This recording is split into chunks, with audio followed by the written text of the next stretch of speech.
लालू प्रसाद यादव जी हैं। जब वो मुख्यमंत्री बने तो बिहार के लोगों की, गरीब और कमजोर के मुंह पे जबान आई, अगर आप वोट भारत पाकिस्तान में दे देंगे, अपने को बचाने को नहीं देंगे, गाय माता को बचाने में चले जाएंगे या और कुछ सोचने लगेंगे, तब तो फिर गलती होगी। आप वोट देते समय स्वार्थी बनिए कि आपके बच्चे की शिक्षा की बात कौन करता है, आपके बच्चे की रोजगार की बात कौन करता है, कौन आपको खाद बीज सस्ती देने की बात करता है। अब आपको ये फैसला करना है कि आपको संविधान मानने वालों के साथ खड़ा रहना है कि संविधान न मानने वालों के साथ। आप सब लोग पहले से तैयार हैं, समझदार हैं। आप लोगों ने 4 बार आदरणीय इंद्रदेव जी को विधायक बनाया, मंत्री बनाया, और आज समय है कि अनुराग खाक जी आपके बीच में खड़े हैं। आपको उसके जो 4 बार उन्होंने जिताया, तो 1 बार जिता करके आपको अपना व्यवहार देना। मैं अगर इतिहास की बात करूं तो महात्मा फुले के बारे में आप लोग अच्छी तरह से जानते हैं। महात्मा फुले ने जब शिक्षा के क्षेत्र में काम करना शुरू किया, जिस समय जब पढ़ने लिखने का अधिकार नहीं था इस देश के गरीब और कमजोर को, खास करके महिलाओं को, फुले ने खुद पढ़ा, अपनी पत्नी को पढ़ाया, और जब पढ़ाने का काम शुरू किया तो हमारे पूरे समाज ने, उनके परिवार ने पत्नी और पति को, फुले और सावित्रीबाई फुले को, दोनों को घर से निकाल दिया। और जब घर से निकाल दिया, और घर से निकालने के बाद वो जब जगह ढूंढ रहे थे रहने की कि हम कहाँ रहें, तो समाज ने कहीं रखा नहीं। अगर सबसे पहले उन्हें जगह दी रहने की तो बहन फातिमा बेग ने, बहन फातिमा बेग के यहाँ रहे वो, और उनका भाई बहन फातिमा बेग का, और वो महात्मा फुले और सावित्रीबाई फुले को जीवन भर अपने साथ रखा। और जब स्कूल खोला माता सावित्रीबाई फुले ने, तब बहन फातिमा बेग पूरी जिंदगी आजीवन बिना शादी किए माता सावित्रीबाई फुले के साथ रह करके बच्चों को पढ़ाने का और शिक्षा का काम किया। आज उस समाज से हमारे अनुराग खाक भाई खड़े हैं, तो हमारी सबकी जिम्मेदारी है कि हम लोग अपना एक वोट दे करके उनको जिता करके भेजें। मुझे ज़्यादा कहने की ज़रूरत नहीं है। एक तरफ वो ताकतें हैं जो नहीं चाहती हैं कि हम और हमारे बच्चे आगे बढ़ें, जो नहीं चाहती हैं कि जो बाबा साहब अम्बेडकर ने संविधान लिखा, उस संविधान का हक अधिकार हमें मिले, वो संविधान को बदलना चाहती हैं। बाबा साहब अम्बेडकर को लाइक नहीं करते, संविधान को नहीं लाइक करते, बाबू जगदेव प्रसाद को लाइक नहीं करते, आपके किसी भी महापुरुष को लाइक नहीं करते, बुद्ध को लाइक नहीं करते, अशोक को लाइक नहीं करते, चंद्रगुप्त को लाइक नहीं करते, आपको लाइक नहीं करते। एक तरफ वो विचारधारा है और एक तरफ वो विचारधारा है जो संविधान को मानने वाले हैं, संविधान के साथ खड़े हैं। आ जाओ भाई, जल्दी आ जाओ, मैं कह लूंगा। आ जाओ भैया, जल्दी आ जाओ, आ जाइए, आइए जल्दी आ जाइए, बैठ जाइए।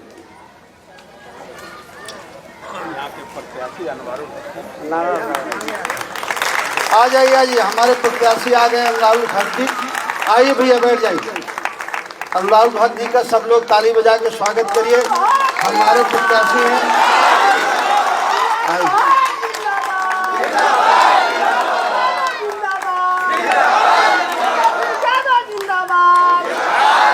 हमारे बीच में आपके प्रत्याशी भाई अनुराग खाक जी आए हैं।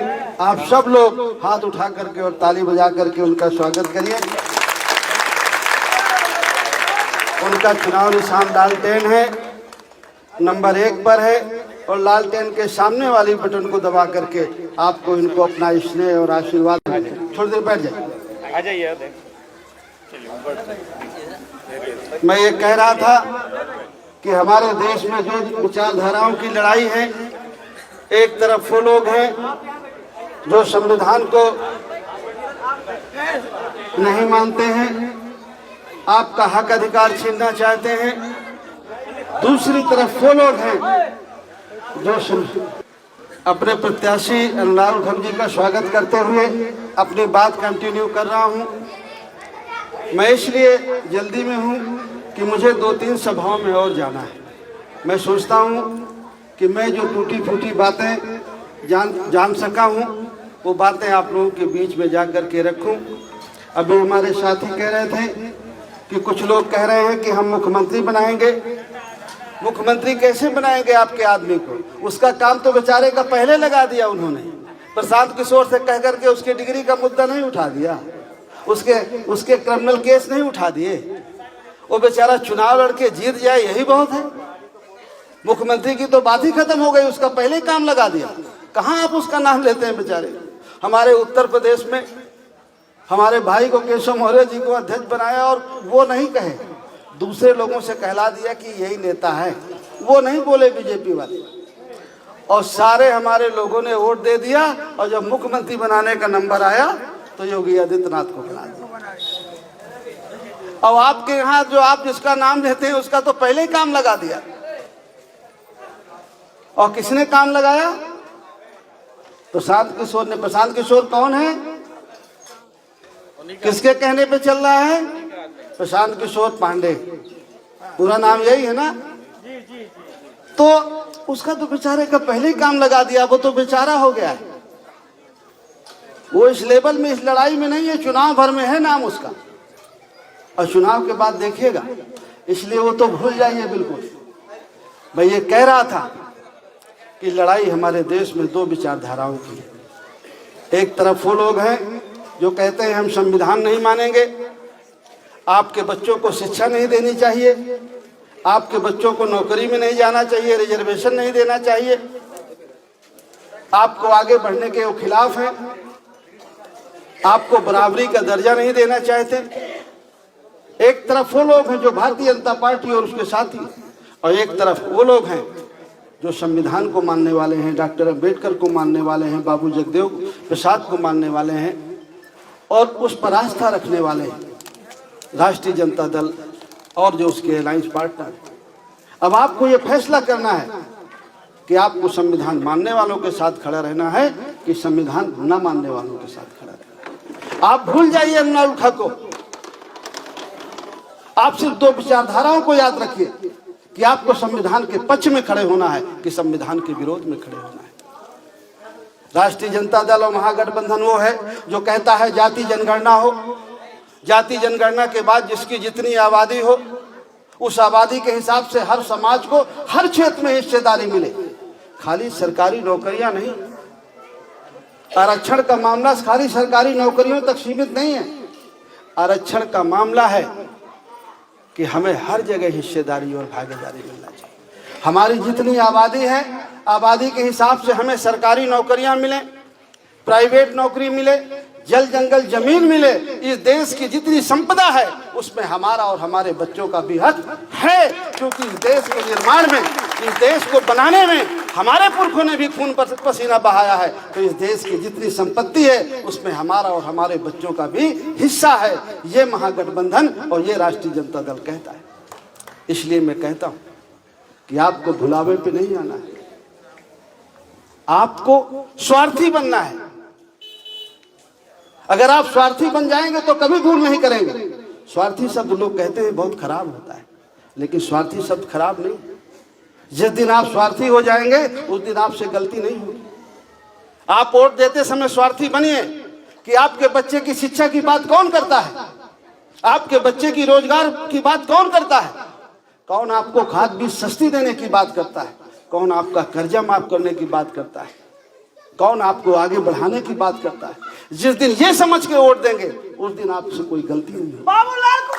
और अगर आप अपने और अपने बच्चों के बारे में सोचिए, जिस दिन हमें वोट का अधिकार मिला, हमारे महापुरुषों ने बहुत सोच समझ करके वोट का अधिकार दिया कि इस देश के गरीब और कमजोर लोग हैं, जिनको हम पिछड़े कहते हैं, दलित कहते हैं, आदिवासी कहते हैं, अल्पसंख्यक समाज से ताल्लुक रखने वाले सिख, मुस्लिम, ईसाई, बौद्धिस्ट कहते हैं।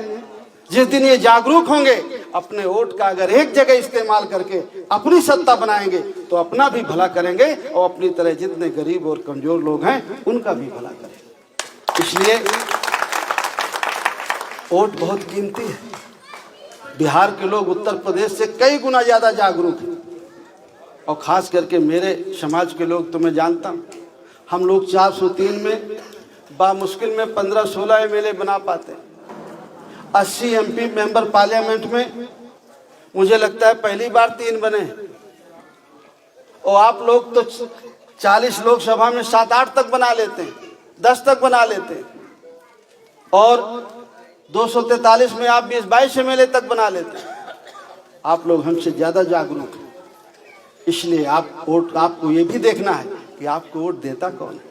आप 4 बार एमएलए रहे हैं तो इन्हीं अनुराग हक भाई साहब के लोगों ने आपको वोट दे करके जिताया। आज आपका मौका है, एक तो वो बदला चुकाना है और दूसरा आपको विचारधारा के बारे में सोचना है। एक तरफ वो लोग हैं, भूल जाइए थोड़ी देर के लिए अनुराग हक को, आप सोचिए अपने हित के बारे में कि कौन सरकार बनेगी तो आपका हित होगा। आप एमएलए को छोड़ दीजिए, बीजेपी की बनेगी तो आपका हित होगा या राष्ट्रीय जनता दल की बनेगी तो हित होगा। लालू प्रसाद यादव जी हैं, जब वो मुख्यमंत्री बने तो बिहार के लोगों की, गरीब और कमजोर के मुंह पे जबान आई, बोला, हिम्मत के साथ बोले और स्वाभिमान और इज्जत के साथ रहना सीखा। इसलिए हमारी सबकी जिम्मेदारी है कि जो हमारे हक के लिए, हमारे स्वाभिमान के लिए हमेशा खड़ा रहा है और संविधान बचाने की लड़ाई में हमारे साथ है, हमारा हक हिस्सा बचाने की लड़ाई में हमारे साथ है। और संविधान में मैं एक चीज और बता दूं, बाबा साहब अम्बेडकर ने हर उस बात को संविधान में लिखा है जो सम्राट अशोक ने लागू किया था अपने जमाने में। सम्राट अशोक की हर बात, कोई ऐसी चीज नहीं है जो बाबा साहब अम्बेडकर के संविधान में नहीं। अगर आप संविधान लागू कर लें और बचा लें तो आप समझ लीजिए अशोक का राज आ गया, अशोक के सपने पूरे हुए। इसलिए मैं जाते जाते आप लोगों से अपील करूंगा कि आप सब लोगों की जिम्मेदारी है कि हमारे जो राष्ट्रीय जनता दल के प्रत्याशी हैं, महागठबंधन के प्रत्याशी हैं, भाई अनुराग हक जी, जिनका नंबर 1 पे नाम है, चुनाव निशान है लालटेन के सामने वाली बटन को दबा करके अपना स्नेह और आशीर्वाद दे करके इनको जिता करके बिहार में भेजें, सरकार बनाएं ताकि हमारा संविधान बचे और हमारे बच्चों का भविष्य उज्जवल हो। बहुत बहुत धन्यवाद।